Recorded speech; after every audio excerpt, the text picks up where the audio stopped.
What if I told you that one American soldier single-handedly fought off a squad of German troops in the trenches of World War I, suffered 21 wounds, and saved his comrade's life, armed with nothing but a knife in his bare hands? What if I told you that while France honored him as a hero, his own country's recognition came nearly a century too late, after he had died forgotten and impoverished? This is the story of Henry Johnson, a railroad porter from Albany, New York, who became the first American to receive France's highest military honor with the Gold Palm distinction. But what happened after reveals a shocking story of heroism, betrayal, and the price of being a black soldier in America. The year was 1892. Henry Johnson was born into a world that offered few opportunities for a young black man in America. Growing up in North Carolina during the Jim Crow era, Johnson understood hardship from an early age.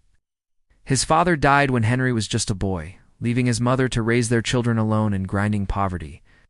By his 20s, Johnson had made his way north to Albany, New York, seeking better opportunities.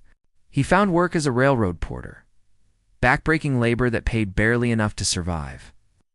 Day after day, he carried luggage, cleaned train cars, and served passengers who often treated him as invisible.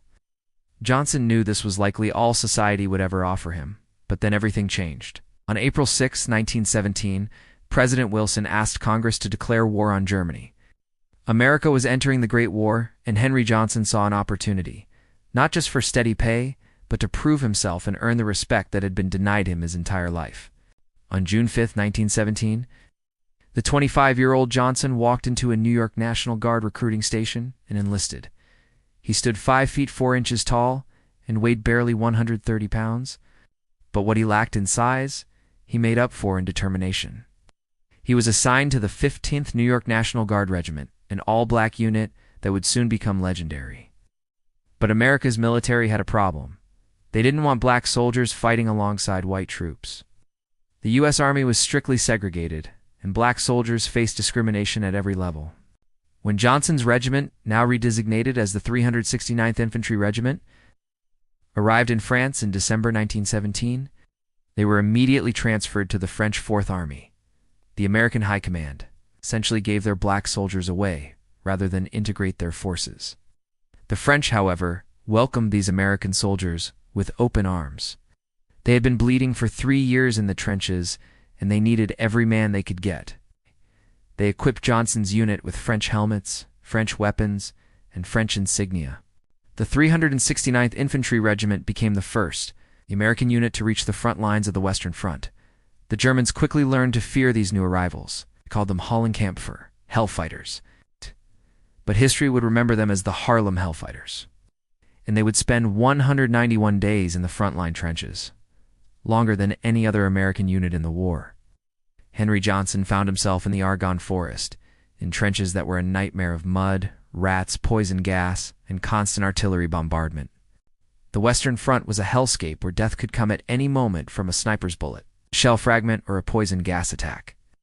Johnson had never imagined anything like this back in Albany, but he adapted quickly and earned respect from his fellow soldiers and French officers. By May 1918, Johnson had been promoted to private first class, but nobody, not Johnson, not his commanders, not the enemy, knew that history was about to witness one of the most remarkable acts of individual heroism in American military history. The night of May 14, 1918, was quiet along the Argonne Front. Too quiet. Johnson and his fellow soldier, Needham Roberts, had drawn observation post duty, stationed in a forward listening post about a mile ahead of the main American lines. It was 2 a.m., and the two men were alone in the darkness, listening for signs of German activity. At S when Johnson heard it. The distinctive sound of wire cutters snipping through the barbed wire barriers. The Germans were coming. Johnson immediately threw a grenade toward the sound and began firing his rifle. The explosion and gunfire alerted the enemy that their surprise attack had been discovered, but it was too late to retreat. Military reports suggest between 12 and 24.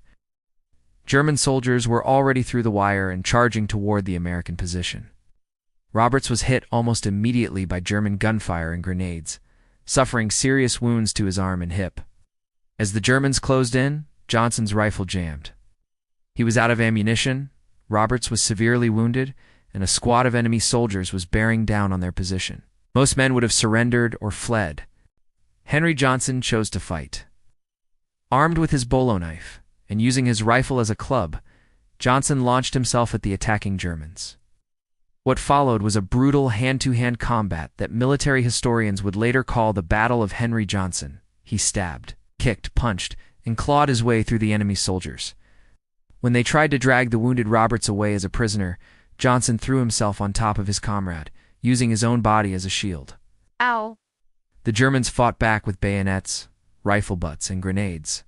Johnson was stabbed in the head, slashed across the lips, bayoneted in the hip, and shot in the leg. Still, he kept fighting. His face was a mask of blood, his body riddled with wounds, but he would not give up. He would not let them take Roberts. He would not retreat. For what felt like hours but was probably only minutes, Henry Johnson, all 130 pounds of him, held off the German raiding party. He fought until the enemy finally retreated, dragging their own wounded with them. When reinforcements arrived, they found Johnson barely conscious, suffering from 21 separate wounds, still protecting his fallen comrade. Roberts would survive his injuries, though he would struggle with the physical and psychological wounds for the rest of his life.